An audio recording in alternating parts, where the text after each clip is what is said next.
Okay, let's unpack this. We're dropping right into, well, one of the most intense and pressurized conversations you can possibly imagine. Yeah, it's not your average father-son chat. Not at all. We are in a hot, dusty communal garage, and you can almost smell it, right? The air is just thick with tension, grease, the smell of old rubber. And in this garage, we have a man, a father, who is clearly just burdened by something, a sense of failure, maybe a deep, deep pain. And he is trying to give his son, Jim, what he thinks is the single most important lesson he will ever receive. And Jim is just 10 years old, though, as the man points out almost immediately, he's already nearly 5'11". Which he labels a possible pituitary freak. I mean, right from the start, the language is so clinical and harsh. The whole environment is just suffocating, and the stakes for this man could not be higher. This is a crash course in his philosophy of life, of bodies, of control. And what's the starting point for this grand philosophical lesson? A garage door. A communal garage door. It sounds almost ridiculous, but for him, it's everything. The door is the first test. And Jim has failed it. The man is furious because his son opened it wrong. Yeah, he gave it a stiff yank. And in the father's mind, that's not just, a clumsy mistake. It's a catastrophe. Jim risked hurting his shins and, more to the point, jarring the man's own ruined knees. So this isn't just about poor technique. He sees it as a moral failing, a physical sin. Absolutely. So everything stops. He has to explain the correct way, the physics of gentleness. So how do you correctly approach a 100-pound rolling piece of metal? It's almost like a ritual. You have to bend at your healthy knees, and he makes a point of saying healthy because his are ruined. Right. Then you hook a soft hand lightly, and you have to find the exact amount of gentle force needed to make the door roll out open on its hidden greasy rollers. And the analogy he uses to explain this is just so vivid. The broiler door. Yes, he says you have to treat this heavy, grimy garage door like a well-oiled broiler door that has hot meat inside. You can't yank it, you can't shove it. Because for him, gentleness isn't about being, kind or nice. It's about efficiency. It's about mechanics and self-preservation. It's the only way to avoid hurting yourself or damaging the object. And what's so fascinating is how quickly this escalates from a simple mechanical lesson. Oh, immediately. He pivots from the door to Jim's mother. She becomes the prime example of this failure. He calls her a shover and a thruster. Someone who treats bodies outside herself without respect or due care. He says the way she handles a broiler door is pure carnage. So if the mother is the one practicing this carelessness, who's to blame? He has a theory. He does. And this is where it just takes a wild turn. He blames Marlon Brando. Marlon Brando. For how his wife opens broiler door. For everything. He claims Brando ruined, and I'm quoting here, 2 whole generations' relations with their own bodies and the everyday objects. He paints him as this tough guy, rebel and slob type, slouching, coming crooked through doorways, yanking things, tossing them aside. And he says the mother, she loved this image. She bought into this idea of artistic sloppiness. But, and this is the crucial twist, isn't it? He then reveals what he sees as this profound misunderstanding. The hidden truth that Jim's mother completely missed about Brando. Exactly.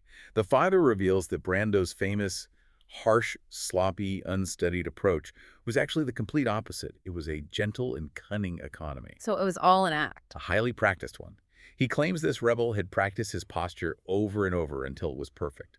That when Brando touched an object, he did it with a kind of respect, as if he saw the world as sentient feeling. And here's where it gets really interesting for me. He uses a tennis analogy to explain it. Yes, the tennis player's dictum. Touch things with consideration and they will be yours. It's such a paradox. He spends all this time demonizing the image of Brando that his wife loves, only to turn around and say the real Brando was the perfect model for the very thing he's trying to teach Jim. That mastery looks like chaos from the outside, but it demands absolute control on the inside. And he needs Jim to get this. Not just for opening doors, but for his entire future. The focus just snaps away from Brando and lands right on Jim's destiny. Abruptly, almost violently, he just declares that Jim is going to be a truly great tennis player. He insists on it. He says he knows it's true, even though Jim hasn't even been taught the game yet. He says Jim will overshadow and obliterate me. The emotional weight of that statement. To put that on a 10-year-old, he says the day Jim finally beats him in a game, he may well weep. Out of a sort of selfless pride and obliterated father's terrible joy? It's a prophecy that's just dripping with this need for sacrifice. Jim's success is somehow the only thing that can redeem the father's life. But why is he so sure? Jim is described as this overlarge and apparently clumsy child. Well, he completely dismisses Jim's mind. The mother is proud of Jim's scientific prodigy's mind, but the father just calls that neural spasms. So the intellect is worthless to him. It's all about the body. He says he sees genius in Jim's unconscious movements. Like how he shifts in a chair next to some random lens-grinding appliance. Right. In that, he claims to see the appreciation of angle, a Prien's respin. He sees this raw, untapped physical potential that has nothing to do with Jim's current clumsiness. And that's the core of the lesson, isn't it? It is. He makes Jim committed to memory. Head is body.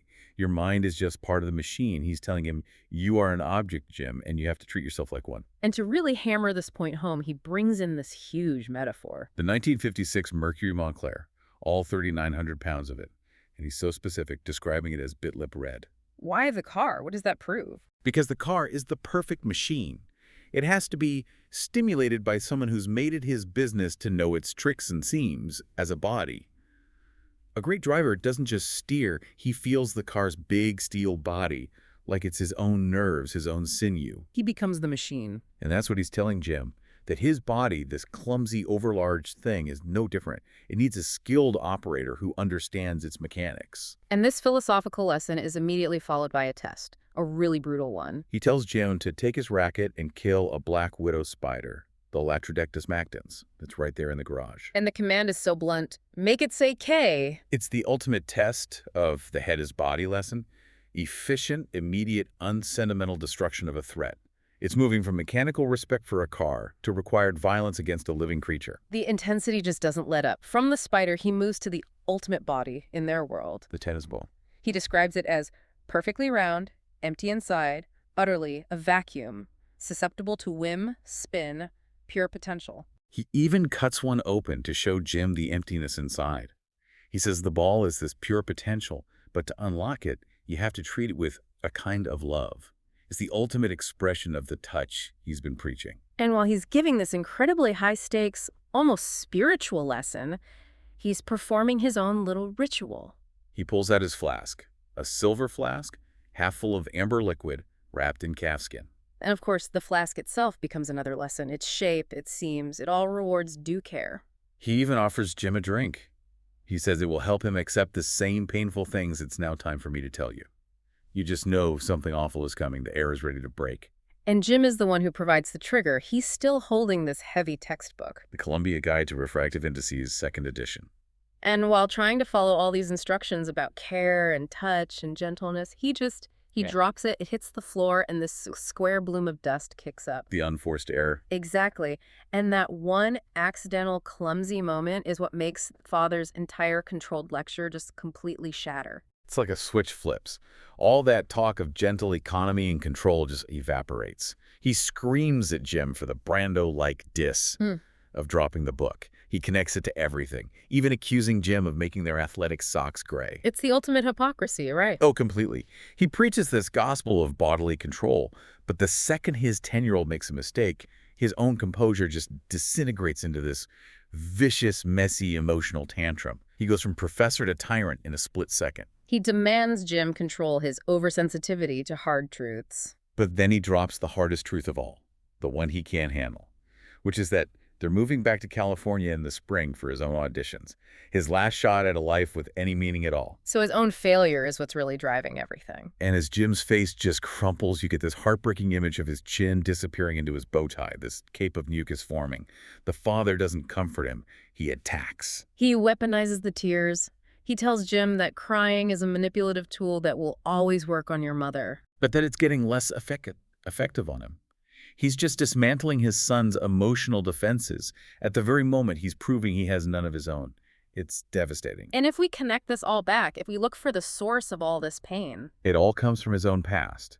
This pathological obsession with physical mastery, it all stems from his father, Jim's grandfather, a man he just calls a golf man. A man who seems to have completely ignored him, never acknowledged his tennis trophies, his talent, maybe even his existence. The man's entire life seems to be a reaction to that indifference, and it all comes to a head in one specific memory. He was 12, maybe 13, playing brilliantly. He was living that mindless, effortless effort, that animal grace he wants for Jim. And his father, the grandfather, came to watch. Just once. And he sat under a palm tree that the man now remembers was infested with black widows. He remembers running for a drop shot, one he says was affordable, easy to get, and he insists he was too bodily respectful to slip up and fall on my own. He is convinced something external caused it, something poisonous. He thinks he slipped on either pus from a diseased palm frond, he even names the great Bisbee palm rot epidemic of 1933, or bulbous, goo-filled widow. So something outside of his control betrayed his physical perfection. And he describes the fall with this horrible slow-motion detail. Being airborne, his knees hitting the asphalt, leaving what he calls twin tracks of brown, red, gray, white, like tire tracks of bodily gore. But the physical pain wasn't even the worst part. No, because as he was falling, he heard his father's voice from across the court. The ultimate judgment, yes, but he'll never be great. That's the moment that broke him. Completely. He says he ended his slide in a posture that was an exact parody of an imitation of contemplative prayer. His knees were ruined forever. And that's when he learned, as he tells Jim, what it means to be a body, Jim, just meat wrapped in a sort of flimsy nylon stocking. That one moment explains everything. Why he limps, why he drinks, why he's so terrified of having a tombstone that says, "Here lies a promising old man." So this whole lesson in the garage, it's an attempt to install in Jim the very discipline that he feels was stolen from him, stolen by the spider of the rod, and stolen by his own father's judgment. Jim's greatness is his only way out, his last desperate chance at redemption. He needs Jim to succeed in the body because the mind, his own mind, is just a trap filled with failure. But the irony is just crushing. He preaches composure, but the moment Jim drops a book, his entire philosophy collapses into rage and self-pity. He cannot practice the very touch he preaches. His own pain always wins. Which I think raises a really important question for the listener. The man tells Jim he can be a helmsman at your own vessel's tiller. That through physical perfection he can control his own fate. But we know the father's own destiny was ruined by external judgment, and a physical collapse he blames on betrayal. So if Jim does succeed, if he becomes this poetry in motion, will he actually gain control? Or will he just fulfill his father's dream only to find his own version of unavoidable pain? He's demanding perfection in a world he has shown Jim is designed to betray you. That's a terrifying, terrifying inheritance.